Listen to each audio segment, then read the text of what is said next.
pagari sani re sani pagari sani sa sani pagari sani re sani pagari sani sa sari ga pa ni re sani sa sari ga pa ni re sani sa sani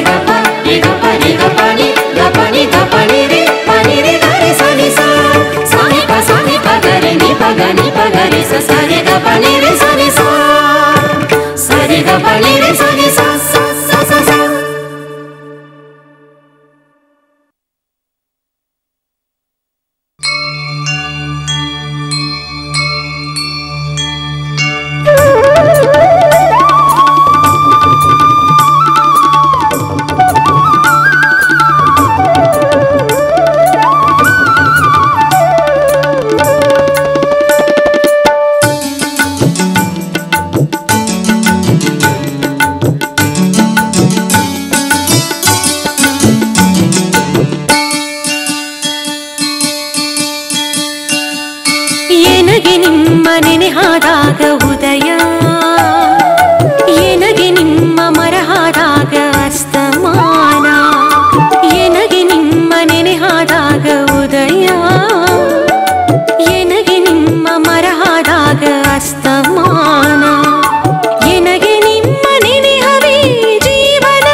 ಎನಗೆ ನಿಮ್ಮ ನೆನಹಾದಾಗಲೇ ಉದಯ,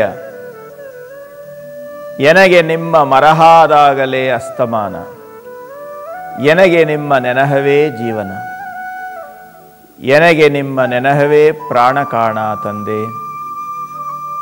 ಸ್ವಾಮಿ ಎನ್ನ ಹೃದಯದಲ್ಲಿ ನಿಮ್ಮ ಚರಣದುಂಡಿಗೆಯನೊತ್ತಯ್ಯ, ವದನದಲ್ಲಿ ಷಡಕ್ಷರಿಯ ಬರೆಯಯ್ಯ ಕೂಡಲ ಸಂಗಮದೇವ.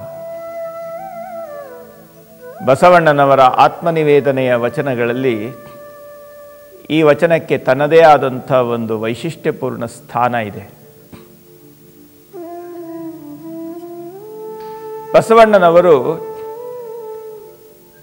ಈ ವಚನದಲ್ಲಿ ಒಂದು ಕಾಲಗತಿಯ ಚಿಂತನೆಯ ಹೊಸ ಆಯಾಮವನ್ನು ಇಲ್ಲಿ ನಿರೂಪಿಸಿದ್ದಾರೆ. ಸಾಮಾನ್ಯವಾಗಿ ಸೂರ್ಯೋದಯ ಉದಯವನ್ನು, ಸೂರ್ಯಾಸ್ತ ಅಸ್ತಮಾನವನ್ನು ಗುರುತಿಸ್ತಕ್ಕಂಥ ಕಾಲ ಪದ್ಧತಿ, ಕಾಲದ ಮಿತಿ. ಬೆಳಕಿನ ಉದಯವೇ ಉದಯ, ಬೆಳಕಿನ ಅಸ್ತಮಾನವೇ ಅಸ್ತಮಾನ. ಈ ವಾಸ್ತವತೆಯ ನೆಲೆಗಟ್ಟಿನಲ್ಲಿ ಇಡೀ ಪ್ರಪಂಚ ಸೃಷ್ಟಿಮುಖವಾಗಿ ಕೆಲಸ ಮಾಡ್ತಾ ಇದ್ದರೆ ಬಸವಣ್ಣನವರು ಅದಕ್ಕೆ ಒಂದು ಹೊಸ ವ್ಯಾಖ್ಯಾನವನ್ನು ಕೊಡ್ತಾರೆ. ಈ ಉದಯ ಅಸ್ತಮಾನಗಳಿಗೆ ತನ್ನದೇ ಆದಂಥ ಹೊಸ ವ್ಯಾಖ್ಯಾನ. ಭಗವಂತ ನಿನ್ನ ನೆನಪು ನನ್ನ ಹೃದಯ ಮಂದಿರದಲ್ಲಿ ಯಾವಾಗ ಬೆಳಕಾಗಿ ಮೂಡಿ ಬರ್ತದೆ ಅದೇ ನನಗೆ ಉದಯ. ಯಾವಾಗ ನನ್ನ ಹೃದಯವನ್ನು ನಾನು ಸಂಪೂರ್ಣವಾಗಿ ನಿನ್ನ ಮರಹಿನಿಂದ, ನಿನ್ನ ನೆನಪಿನಿಂದ ದೂರ ಮಾಡಿ ಮರಹಿನಿಂದ ನಾನು ಕೂಡಿರ್ತೇನೆ, ಅದು ಅಸ್ತಮಾನ. ಅಂದರೆ ನಿನ್ನ ನೆನಪೇ ನನಗೆ ಉದಯ, ನಿನ್ನನ್ನು ಮರೆಯುವಿಕೆಯೇ ನನ್ನ ಅಸ್ತಮಾನ. ಈ ಉದಯಾಸ್ತಮಾನಗಳ ಈ ಒಂದು ಹೊಸ ಚಿಂತನೆ ಬಹಳ ಒಂದು ವಿಶಿಷ್ಟವಾಗಿರುವಂಥ ಆಯಾಮವನ್ನು ನಮಗೆ ತಂದು ಕೊಡ್ತದೆ. ಭಗವದ್ಗೀತೆಯಲ್ಲಿ ಒಂದು ಮಾತು ಬರ್ತದೆ, ಯಾ ನಿಶಾ ಸರ್ವಭೂತಾನಾಂ. ಎಲ್ಲಿ ಎಲ್ಲ ಭೂತಗಳು, ಇಡೀ ಪ್ರಪಂಚದ ಎಲ್ಲ ವಸ್ತುಗಳು, ಎಲ್ಲ ಜೀವಿಗಳು ಎಲ್ಲಿ ಕತ್ತಲೆಯಲ್ಲಿ ಮುಳುಗಿರ್ತಾವೆ ತಸ್ಯಾಂ ಜಾಗೃತಿ ಸಂಯಮಿ. ಅಲ್ಲಿ ಜ್ಞಾನಿಯಾದವನು ಎಚ್ಚರವಾಗಿರ್ತಾನೆ.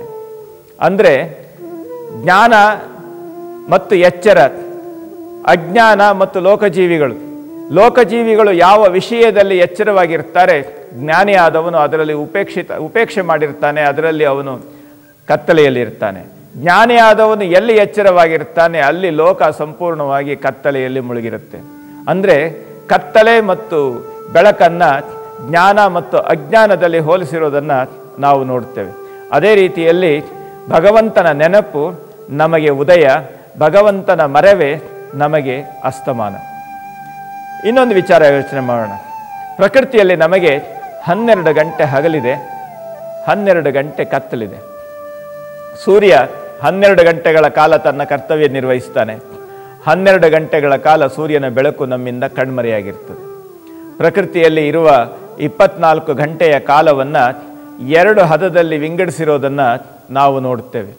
ಆದರೆ ಈ ಬಸವಣ್ಣನವರು ನಿರೂಪಿಸಿದ ಈ ನೆನಪು ಮತ್ತು ಈ ನೆನಪಿಲ್ಲದ ಸ್ಥಿತಿ, ಉದಯ ಮತ್ತು ಅಸ್ತಮಾನ, ಎಷ್ಟು ಕಾಲಗತಿಯಲ್ಲಿ ನಾವು ಅದನ್ನು ಎಷ್ಟು ಕಾಲ ನಾವು ಬಸವಣ್ಣನವರು ಹೇಳಿದಂತೆ ಹಗಲಿನಲ್ಲಿ ಇರ್ತೇವೆ, ಇದನ್ನು ಸ್ವಲ್ಪ ಯೋಚನೆ ಮಾಡಬೇಕು. ಭಗವಂತನ ನೆನಹಾದಾಗಲೇ ಉದಯವಾದರೆ ಆ ಉದಯ ನಮ್ಮ ಮನಸ್ಸಿನಲ್ಲಿ ಎಷ್ಟು ವರ್ಷ ಇರ್ತದೆ, ಎಷ್ಟು ಗಂಟೆ ಇರ್ತದೆ, ಎಷ್ಟು ಕ್ಷಣ ಇರ್ತದೆ, ಎಷ್ಟು ಕಾಲ ನಾವು ಆ ಬೆಳಕಿನಲ್ಲಿ ಇರ್ತೇವೆ. ಭಗವಂತನ ನೆನಪು ಸಾಮಾನ್ಯವಾಗಿ ನಮಗೆ ಇರುವಂತಹ ಈ ಸೂರ್ಯೋದಯ ಸೂರ್ಯಾಸ್ತಮಾನದ ದಿವಸದಲ್ಲಿ ಒಂದು 5 ನಿಮಿಷ 10 ನಿಮಿಷ ಇದ್ದರೆ ಅದು ಬಹಳ ಜಾಸ್ತಿ. ಅಂದರೆ ನಾವು ಬಸವಣ್ಣನವರ ಚಿಂತನೆಯಲ್ಲಿ ಹೇಳೋದಾದರೆ 24 ಗಂಟೆಗಳಲ್ಲಿ ಕೇವಲ ಒಂದು 15, 20, 30, 40 ನಿಮಿಷ ಮಾತ್ರ ಹಗಲಿನಲ್ಲಿ ಇರ್ತೇವೆ. ಇನ್ನು ಉಳಿದ ಕಾಲವನ್ನೆಲ್ಲ ನಾವು ಕತ್ತಲೆಯಲ್ಲಿಯೇ ಕಳೆಯುತ್ತೇವೆ ಅಂತ ಅನ್ನುವಂಥದ್ದು ವಾಸ್ತವ ಸಂಗತಿ. ಯಾಕೆಂದರೆ ಭಗವಂತನನ್ನು ಮರೆತು ಕಳೆಯುವಂತಹ ಕಾಲವೇ ಬಹಳ ಜಾಸ್ತಿಯಾಗಿರ್ತಕ್ಕಂಥದ್ದು. ಅದನ್ನು ನಾವು ನೆನಪಿಸ್ಕೊಳ್ಬೇಕು. ಅದನ್ನು ಬಸವಣ್ಣ ಹೇಳ್ತಾನೆ, ನಿಮ್ಮ ನೆನಹಾದಾಗಲೇ ಉದಯ, ನಿಮ್ಮ ಮರಹಾದಾಗಲೇ ಅಸ್ತಮಾನ. ನಾನು ಹಗಲಿನಲ್ಲಿರಬೇಕು, ಉದಯದಲ್ಲಿ ಇರಬೇಕು ಅಂದರೆ ನಿಮ್ಮ ನೆನಪಿನಲ್ಲಿ ಇರಬೇಕು. ನಾನು ಮರಹಿನಿಂದ ದೂರ ಇರಬೇಕು, ಅಸ್ತಮಾನದಿಂದ ದೂರ ಇರಬೇಕು ಅಂತ ಹೇಳಿದ್ರೆ ನಿಮ್ಮನ್ನು ನಾನು ಮರೆಯಲೇಬಾರದು. ಇಂತಹ ಒಂದು ವಿಶಿಷ್ಟವಾಗಿರುವಂತಹ ಅಂತರಂಗದ ಸಂಸ್ಕಾರವನ್ನು ಇಲ್ಲಿ ನಮಗೆ ಒಂದು ವಿಶಿಷ್ಟವಾದ ರೀತಿಯಲ್ಲಿ ಅನುಭವಕ್ಕೆ ಬರುವಂತೆ ಇಲ್ಲಿ ಬಸವಣ್ಣನವರು ಮಾಡ್ತಾ ಇದ್ದಾರೆ. ಅಷ್ಟೇ ಅಲ್ಲ, ನಿಮ್ಮ ನೆನಹು ನನಗೆ ಉದಯ ಅಷ್ಟೇ ಅಲ್ಲ, ಅದೇ ನನ್ನ ಜೀವನ. ಪ್ರತಿನಿತ್ಯ ಪ್ರತಿ ಕ್ಷಣ ನೀವಿರಿಸಿದಂತೆ, ನೀವು ನೆನೆಸಿದಂತೆ ನಿರಂತರವಾಗಿ ನನ್ನ ಮನಸ್ಸಿನಲ್ಲಿ ನಿಮ್ಮ ಧ್ಯಾನ ಮತ್ತು ನಿಮ್ಮ ಬೆಳಕು ಅನಂತವಾಗಿ ಇದ್ದರೆ ಅದೇ ನನಗೆ ಜೀವನ. ನನಗೆ ನಿಮ್ಮ ನೆನಹವೇ ಪ್ರಾಣ. ನಾನು ಯಾವಾಗ ನನ್ನ ಉಸಿರಾಟದ ಒಂದೊಂದು ಕಣಗಳಿಂದ ನಾನು ನಿಮ್ಮನ್ನು ಭಜಿಸ್ತೇನೆ. ಯಾವತ್ತೂ ಸಹ ನಿಮ್ಮ ನೆನಪೇ ನನಗೆ ಪ್ರಾಣವಾಗಿರ್ತದೆ, ನಿಮ್ಮ ನೆನಪೇ ನನಗೆ ಜೀವನವಾಗಿರ್ತದೆ. ಜೀವನೋತ್ಸಾಹ ನಿಮ್ಮ ನೆನಪಿನಿಂದ, ನನ್ನ ಪ್ರಾಣದ ಗತಿ ಗಮನ ಅದು ಸಹ ನಿಮ್ಮ ನೆನಪಿನಿಂದ. ನಿಮ್ಮ ನೆನಪಿಲ್ಲ ಅಂದರೆ ನನಗೆ ಪ್ರಾಣವಿಲ್ಲ, ಜೀವನವಿಲ್ಲ, ಹಗಲಿಲ್ಲ, ಬದುಕಿಲ್ಲ. ನಿಮ್ಮ ನೆನಪೇ ಎಲ್ಲ ಅಂತ ಅನ್ನುವಂತಹ ವಾಸ್ತವ ಸತ್ಯ ಸಂಗತಿಯನ್ನು, ಭಗವಂತನ ಅನವರತ ಜ್ಞಾನವನ್ನು ನಿರಂತರವಾಗಿ ತನ್ನ ಹೃದಯದ ಬಡಿತದಂತೆ, ಉಸಿರಾಟದಂತೆ, ಚೈತನ್ಯದಂತೆ ತನ್ನಲ್ಲಿ ಇಂಬಿಟ್ಟುಕೊಳ್ಳುವಂತಹ ಮಾತನ್ನು ಬಸವಣ್ಣನವರು ಇಲ್ಲಿ ಹೇಳ್ತಾ ಇದ್ದಾರೆ. ಅಷ್ಟೇ ಅಲ್ಲ, ಭಗವಂತನನ್ನು ಕುರಿತು ಕೇಳ್ತಾರೆ, ಸ್ವಾಮಿ ತಂದೆ, ಎನ್ನ ಹೃದಯದಲ್ಲಿ ನಿಮ್ಮ ಚರಣದುಂಡಿಗೆ ಏನೊತ್ತಯ್ಯ. ನನ್ನ ಹೃದಯದಲ್ಲಿ ನಿನ್ನ ಪಾದದ ಒಂದು ಕುರುಹನ್ನು ನನ್ನ ಹೃದಯದಲ್ಲಿ ಮೂಡುವಂತೆ ಮಾಡು. ನಿನ್ನ ಪಾದದ ಮುದ್ರಿಕೆ ನನ್ನ ಹೃದಯದಲ್ಲಿ ಸದಾ ಇರಬೇಕು. ಅಂದರೆ ನನ್ನ ಮನಸ್ಸು, ನನ್ನ ಚೇತನ ನಿರಂತರವಾಗಿ ತೈಲಧಾರೆಯಂತೆ ನಿನ್ನ ಪಾದದ ನೆನಪಿನಲ್ಲಿಯೇ, ನಿನ್ನ ಪಾದದ ಬಳಿಯಲ್ಲಿಯೇ ಇರಬೇಕು. ನನ್ನ ಹೃದಯದ ಸ್ಪಂದನದಲ್ಲಿ, ಪ್ರತಿಯೊಂದು ಸ್ಪಂದನದಲ್ಲಿ ನಿನ್ನ ಹೆಜ್ಜೆಯ ಗುರುತು ಮನೆ ಮಾಡಿಕೊಂಡಿರಬೇಕು. ಅಷ್ಟೇ ಅಲ್ಲ, ಮುಂದೆ ಇನ್ನೊಂದು ಮಾತು ಹೇಳ್ತಾರೆ, ವದನದಲ್ಲಿ ಷಡಕ್ಷರವ ಬರೆಯಯ್ಯ. ನನ್ನ ನಾಲಿಗೆಯ ತುದಿಯಲ್ಲಿ ಷಡಕ್ಷರವನ್ನು ಬರೆ. ಷಡಕ್ಷರ ಅಂತ ಹೇಳಿದ್ರೆ ಯಾವುದು? ಷಡಕ್ಷರ ಅಂತ ಹೇಳಿದ್ರೆ ನಾವು ಸಾಧಾರಣವಾಗಿ ಶಿವಪಂಚಾಕ್ಷರಿಯ ಜೊತೆಯಲ್ಲಿ ಓಂಕಾರವನ್ನು ಸೇರಿಸಿದ್ದನ್ನು ನಾವು ಷಡಕ್ಷರ ಮಂತ್ರ ಅಂತ ಹೇಳ್ತೇವೆ. ಮಂತ್ರದಲ್ಲಿ ಷಡಕ್ಷರ ಶ್ರೇಷ್ಠ ಅಂತ ಅನ್ನುವಂಥ ಮಾತು ಉಂಟು. ಷಡಕ್ಷರ ಮಂತ್ರವನ್ನು ನನ್ನ ವದನದಲ್ಲಿ ಬರಿ ಅಂತ ಅನ್ನುವಂಥದ್ದು ಸಾಮಾನ್ಯವಾದ ಮಾತಾಗ್ತದೆ. ಆ ಷಡಕ್ಷರ ಮಂತ್ರಕ್ಕೆ ಅಕ್ಕ ಮಹಾದೇವಿ ಒಂದು ಹೊಸ ವ್ಯಾಖ್ಯಾನವನ್ನು ಕೊಟ್ಟಿದ್ದಾಳೆ. ಎನ್ನಲ್ಲಿ ಏನುಂಟು ಅಂತ ಅನ್ನುವಂಥ ಮಾತನ್ನು ತನ್ನ ವಚನದಲ್ಲಿ ಉದ್ಗಾರವನ್ನಾಗಿ ತೆಗೆದಿದ್ದಾಳೆ. ಅಂತ ಹೇಳಿದ್ರೆ ಪ್ರತಿ ಕ್ಷಣದಲ್ಲಿ ತನ್ನಲ್ಲಿರುವಂತಹ ನ್ಯೂನತೆಗಳನ್ನು ಕಳೆದು ಸಂಪೂರ್ಣತೆಯನ್ನು ಜ್ಞಾಪಿಸುವಂತಹ ಎನ್ನಲ್ಲಿ ಏನುಂಟು, ನಿನ್ನನ್ನು ಬಿಟ್ಟು ಏನೂ ಇಲ್ಲ ಅಂತ ಅನ್ನುವಂತಹ ಎಚ್ಚರವಂತಿಕೆಯ ಮಾತು ಷಡಕ್ಷರವಾಗಿ ನಮ್ಮ ನಾಲಿಗೆಯಲ್ಲಿ, ನಮ್ಮ ಪ್ರಾಣದಲ್ಲಿ, ನಮ್ಮ ಹೃದಯದಲ್ಲಿ ಸ್ಪಂದಿಸುವಂತಹ ವ್ಯವಸ್ಥೆ ಅದು ನಿರಂತರವಾಗಿರಬೇಕು. ಷಡಕ್ಷರ ಮಂತ್ರ ಅಂತ ಹೇಳಿದ್ರೆ ಯಾವುದು ನಮ್ಮನ್ನು ಉದ್ಧಾರ ಮಾಡ್ತದೆ, ಯಾವುದು ನಮ್ಮನ್ನು ರಕ್ಷಣೆ ಮಾಡ್ತದೆ, ಯಾವುದು ನಮ್ಮನ್ನು ಶಿವಗತಿಯಲ್ಲಿ ತೆಗೆದುಕೊಂಡು ಹೋಗಿ ಇಡ್ತದೆ, ಯಾವುದು ಅಜ್ಞಾನದಿಂದ ದೂರ ಇಡ್ತದೆ, ಭಗವಂತನ ನೆನಪಿನಲ್ಲಿ ಸದಾ ಉಳಿಯುವಂತೆ ಮಾಡ್ತದೆ, ಅದನ್ನು ಮಂತ್ರ ಅಂತ ಕರೀತಾರೆ. ಅಂತಹ ಮಂತ್ರ ನನ್ನ ನಾಲಿಗೆಯ ಮೇಲಿರಬೇಕು, ನನ್ನ ಮನದಲ್ಲಿ ಹಸಿರಾಗಿರಬೇಕು, ವೈಶಿಷ್ಟ್ಯಪೂರ್ಣವಾಗಿರ್ತಕ್ಕಂಥ ಬದುಕು ನನ್ನದಾಗಬೇಕು. ಅಂದರೆ ಬೆಳಕಿನ ಬದುಕು ನನ್ನದಾಗಬೇಕು, ಕತ್ತಲೆಯಿಂದ ದೂರ ಉಳಿಯಬೇಕು. ಇಂತಹ ಅದ್ಭುತ ಆಯಾಮ ಜೀವನಕ್ಕೆ ಅದು ನಾಂದಿಯನ್ನು ಹಾಡಬೇಕು, ಅದು ನನ್ನ ಜೀವನವಾಗಬೇಕು, ನನ್ನ ಪ್ರಾಣವಾಗಬೇಕು ಅಂತ ಅನ್ನುವಂಥ ಈ ಆತ್ಮನಿವೇದನೆಯ ವಚನ ಬಸವಣ್ಣನವರ ವಚನಗಳಲ್ಲಿ ಒಂದು ಅನನ್ಯವಾಗಿರ್ತಕ್ಕಂಥ ವಚನ ಅಂತ ಅನ್ನೋದರಲ್ಲಿ ಯಾವ ಸಂದೇಹವೂ ಇಲ್ಲ.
Sa